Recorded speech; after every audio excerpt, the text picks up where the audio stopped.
I used to think latte art was easy until I tried it. You're just putting milk into coffee, right? It shouldn't be that hard. But boy, I was wrong.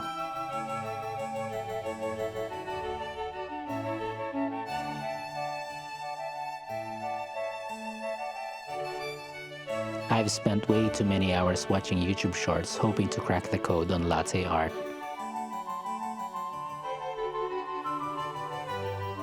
I've studied the pours, the swirls, the flicks, but somehow, mine always ends up looking like a milky mystery.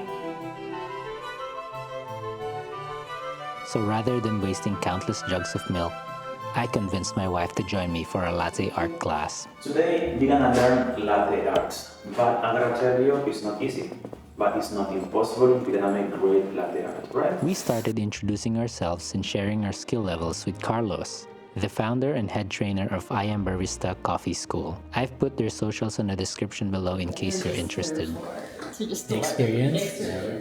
We've had coffee machine for like 6 or 7 years. I always fail doing the latte art, so I kind of wanted to learn how to properly do it. Like at least start with something. Yes. That's why we're here. Good. But do you know how to make some latte art or not yet?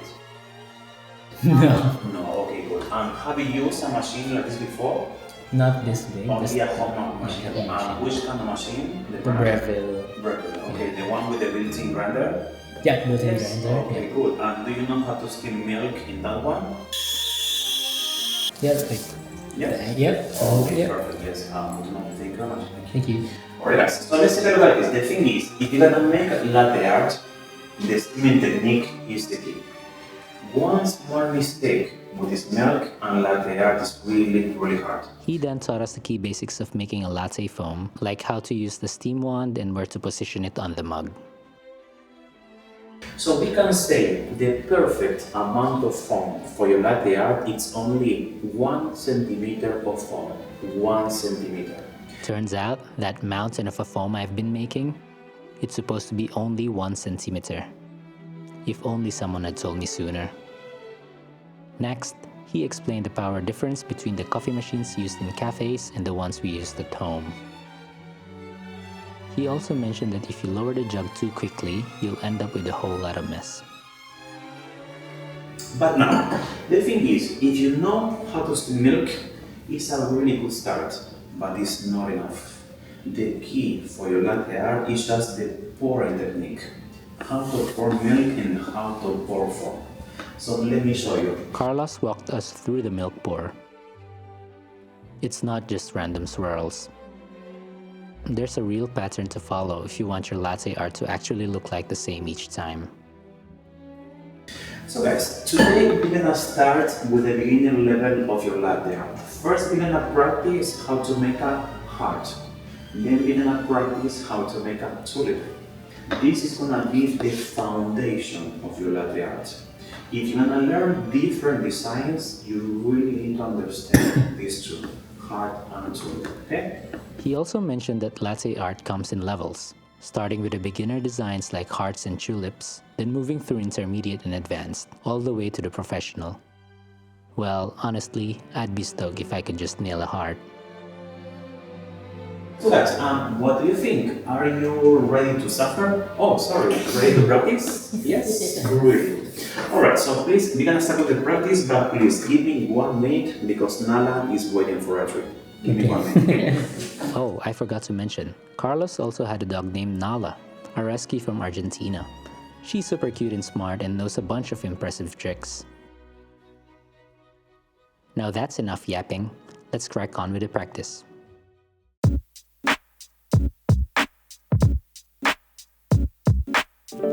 Now we're putting what we've learned so far to the test. First, tilt your cup to a 45-degree angle. Hold the milk jug at the same 45-degree angle, about 10 centimeters above the cup. Next, pour in a circular motion to form the base of your design. Gently dip the jug's tip into the coffee and start pouring the foam slowly. As you do, slowly rotate the cup upright, then lift the jug and cut through the pattern to finish. Simple, right? Let me say it again. Tilt your cup to a 45-degree angle. Hold the milk jug at the same 45-degree angle, 10 centimeters above the cup. Pour in a circular motion to form the base of your design. Dip the jug tip into the coffee and start pouring the foam slowly. Slowly rotate the cup upright. Lift the jug and cut through the pattern to finish. After doing it dozens of times, we moved on to practicing the same steps with water first, just to avoid wasting milk.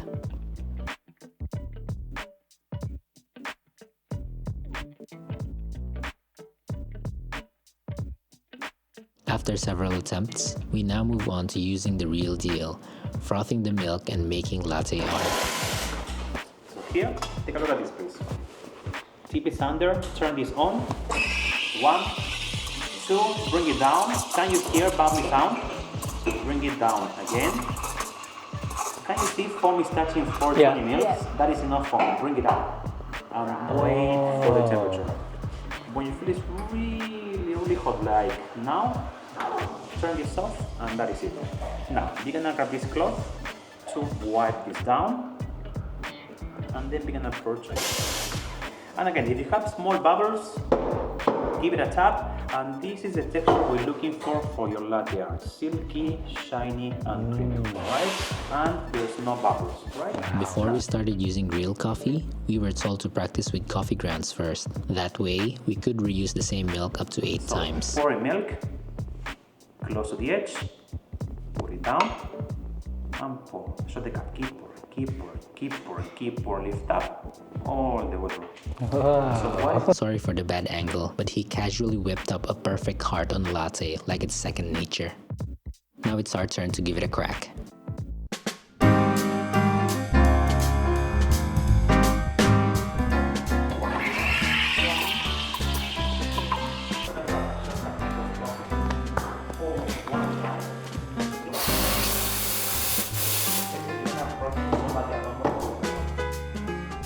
Straight away, I noticed how much more powerful this is compared to my home coffee machine.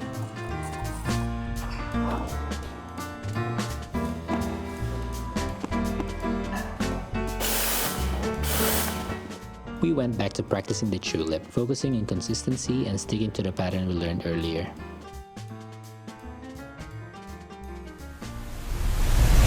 No way.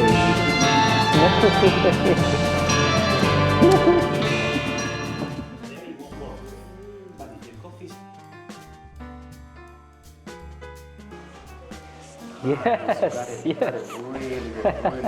Wow, it took a lot just to catch up. The heart of both of you is really nice, okay? So let's see. Lift up, all the way up. We Whoa.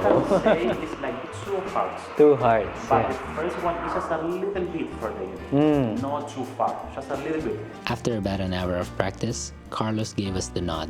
He said we're ready to tackle the real one. Time to see if all that effort pays off. If you want, it's time to practice with the real espresso, real coffee. Okay. You're gonna use the machine, and again, you can drink as much as you want. Okay, so there's no problem.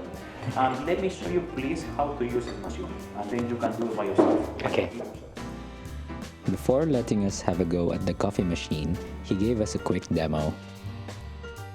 It's a bit different from the one I use at home.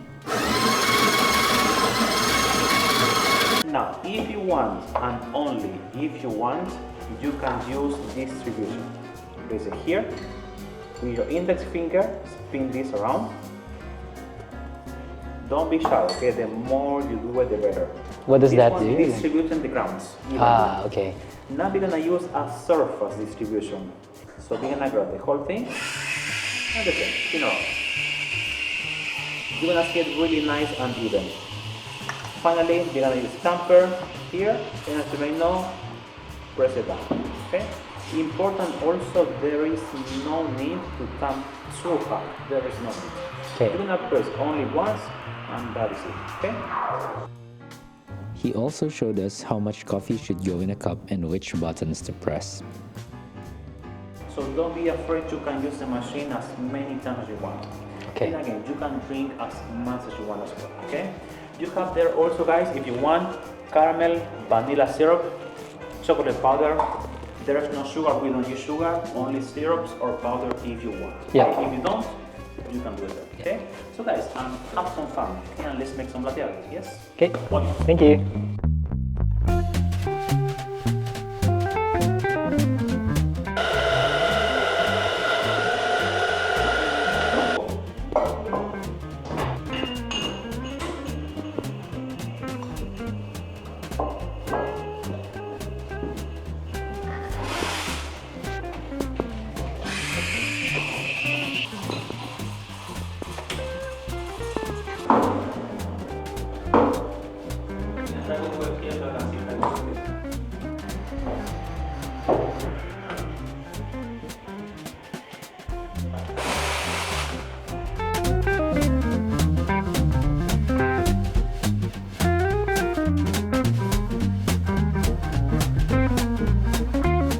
This is embarrassing.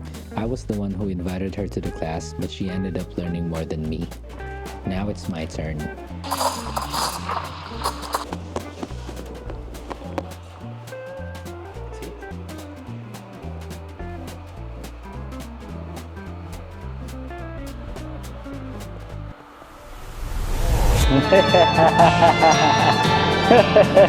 Yes.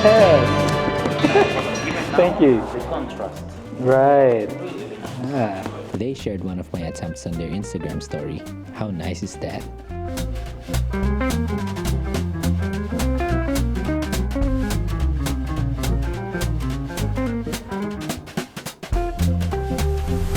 After we wrapped up the class, I had a bit of time to ask him about different types of coffee, like the magic. Why is it called magic? It's called magic because the thing is, it's like you find the sweet spot between milk and espresso. Oh, wow. It's like something really magical. Can I, let's say I go to a cafe and I ask magic, they would know? But the thing is, you're not gonna see it on the menu. You need to ask for it. Ah, okay. Because that coffee was created in Melbourne. Really? It's a Melbourne coffee style, yes. Wow. That's why it's so popular. Let me try and You'll ask. sound cool when you ask. Yeah, do you have magic? Now this is a double ristretto. Yeah. It's nice and strong.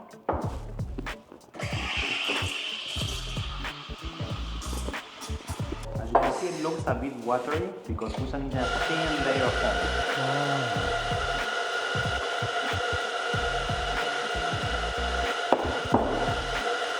Why do you have to transfer it? Because I have more control for it. Ah, if- no control for it. Okay. Whoa. Swan. Oh my god, that's so good. Wow, look. It's amazing. Yeah, I'll try and taste. It is magic. Whoa, It's strong. nice and strong, but it's really nice. Not like really bitter. It's kind of sour, Wow, sweet. magic is so good. I've been converted. And it's local to Melbourne too, so that works out perfectly for me. Now it's gonna look really easy, but it also takes a lot of time. Okay, can you guess what kind of latte art he's about to do?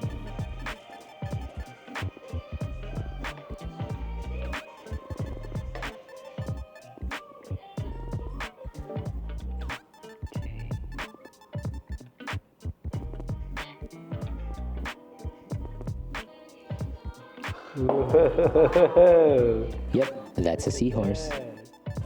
That's so awesome. Like that one took me like 3 years of practice. Really?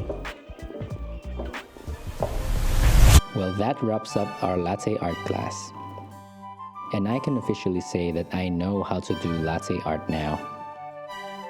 I've also gained a whole new appreciation for the designs I see whenever I order coffee outside. Oh, and we even got a certificate. How cool is that? Before we end this video, there's just one thing left to do. Time to try making latte art at home.